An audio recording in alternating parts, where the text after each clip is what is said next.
Hello everyone, my name is Vinicius and along with co-authors Badr Bozalen, Rami Langa and Sylvain Cherrier, we developed a demo entitled Deep Learning-Based Approach for DDoS Attacks Detection and Mitigation in 5G and Beyond Mobile Networks. The main objectives of this work are, first of all, to describe the demo's main scenario, and most importantly, the deep learning-based DDoS attack model proposed in this work as well, and also the SDN slicing app application, which is used to integrate the deep learning model and also to manage the network slices in real time. Secondly, we intend to present and to describe how we deploy a DDoS attack, and also how we detect and mitigate such a DDoS attack through our slicing app along with the deep learning module. And here's how our demo scenario looks like, which in this case divided between three main parts. The first one is the radio access network, the RAN, where we have in the same machine in our scenario the following modules. First, the deep learning module, which was created through convolutional neural networks. The deep learning module is integrated to our SDN slicing app application, which is basically a web interface responsible to communicate with the slicing controller. That, in our scenario, is represented by the FlexRun controller. The FlexRun controller, in turn, is responsible to communicate directly with the radio unit, which in our scenario is represented by one USRP card. The second part of our demo scenario concerns the core network, the CN, where we have, among other modules directly related to the core network, the packet gateway, the PQW, which in our scenario is our main target for DDoS attacks.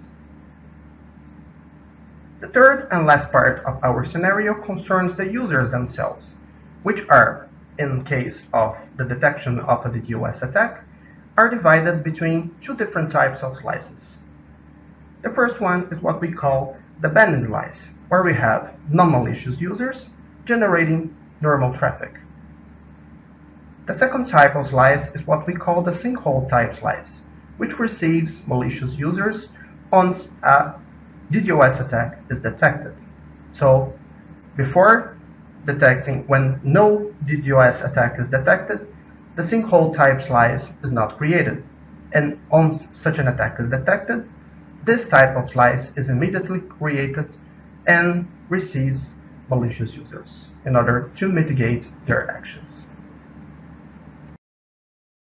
Now we will present to you a short video when we show with more detail how we deploy our scenario, our demo scenario, as well as how we generate DDoS attacks, and most importantly, how we detect them through our deep learning model, and finally, how we transfer the malicious users to a sinkhole-type slice.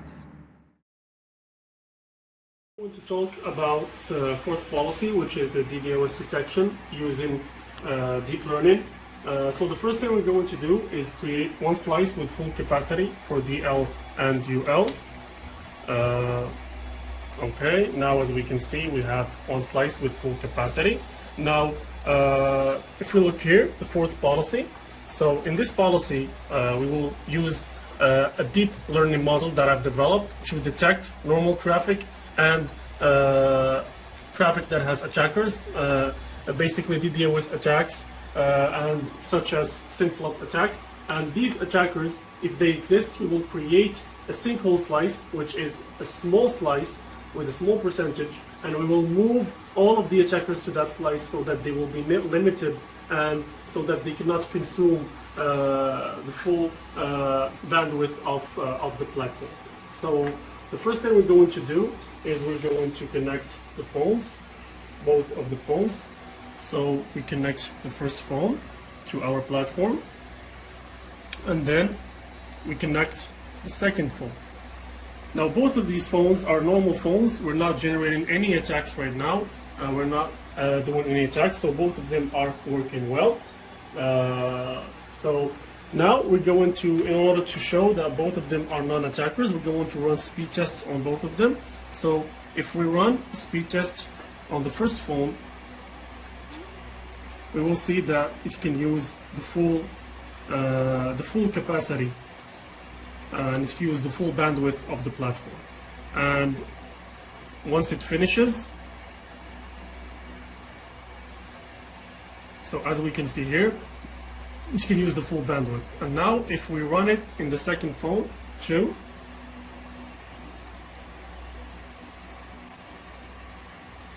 we will also see that it will also it can also use all of the bandwidth, which is in this case in our platform the limit is 34 Mbps. So as we can see, both phones are non-attackers, so they can use all the capacity. But now we're going to talk about the scenario where one of the phones is an attacker. So now in this part, as we can see here, we have two PCs. So now we'll generate traffic using MZ, which is a tool that will generate DDoS attacks. So this PC will be connected to this phone. So basically this phone will be a victim. We will use it to attack the platform using DDoS attacks. And the second PC, which is here, we will use iPerf3 to generate normal traffic. So both of these PCs will have as a destination IP address 12.1.1.1, which is our SP gateway, and in this PC, which is the EPC right here. So we will be attacking this PC. Now, of course, this normal PC will be with the normal traffic will be connected to this phone. So as we can see here, we have the attacker phone, and this is the normal phone. So now what we're going to do is we're going to start both the attack and the normal traffic from these two PCs, and we will start our policy, which is the fourth policy, and then we will detect the attacks using our deep learning model. Okay, now we will start the fourth policy. So my colleague Vinicius here will start the normal traffic and the attacks, and then these two phones that are connected to our platform we will detect the attacker and the non-attacker using our deep learning model. So please, Vinicius, can you please start the normal traffic and the attacks from the PCs? Okay, go ahead. Started? Okay, started. Now we're going to start the policy. As you can see, it is running. It's capturing from the interface, and now the machine learning model using TensorFlow, of course, will start learning and detecting if there are any attacks.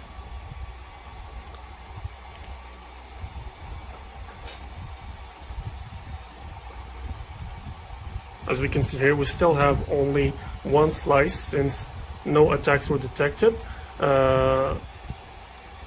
And now, as we can see, an attack has been detected, so a sinkhole slice has been created, as you can see here.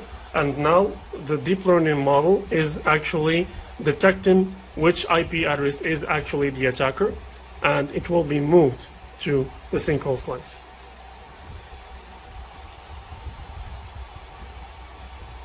All right. Now, as we can see, the DDoS attack has been detected and the attacker was moved to the sinkhole slice.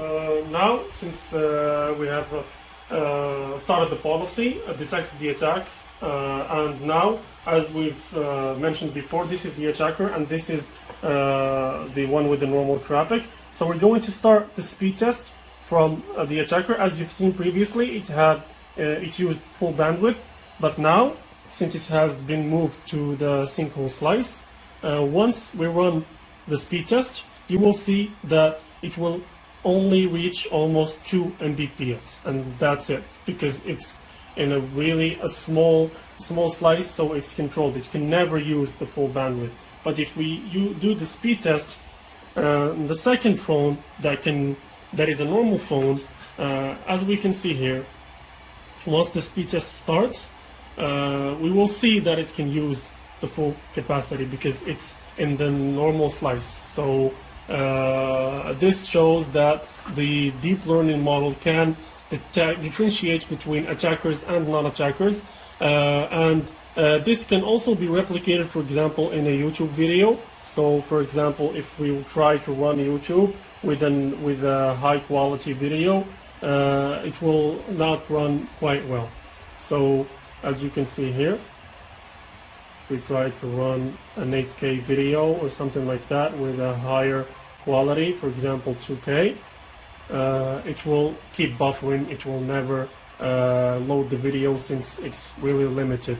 But if we try to run a video in the second phone, for example, a full HD video right here, it will not be a problem for it since it has the full bandwidth right here. So if we use this, for example 2K, yeah, as you can see right here, it will be able to run at 2K since it has full bandwidth. And yeah, this is mainly the concept of the policy.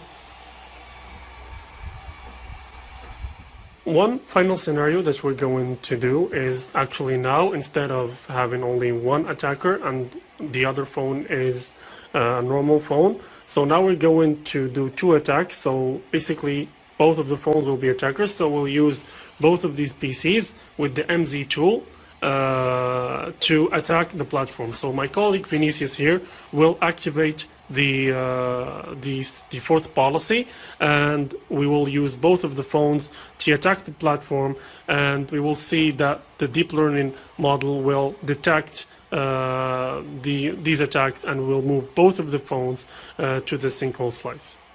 All right, so now, after we ran the attack, and of course we also ran the fourth policy, the deep learning model actually detected, as we can see here, it has detected both of the phones as attackers, and they have been moved to slice ID 1, which is the second slice that was created, as you can see here.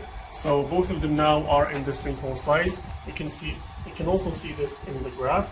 So they're both in this slice. So to prove this again, so now since both of them are attackers, both of them should have a limited bandwidth. So we do the speed test in the first phone, and we can see that it's limited. It cannot do more than 2 Mbps, almost 2 Mbps.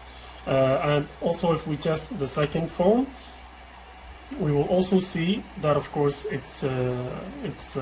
run the test here too, and we will see that also this phone is limited, as you can see. So both of them have been detected as attackers, and they were moved to the sinkhole slice. And as a final test again, here you can see the graph. I want to start a video with let's say 2K.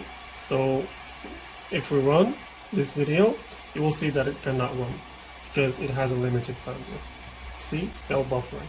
And if we do it in the second phone too,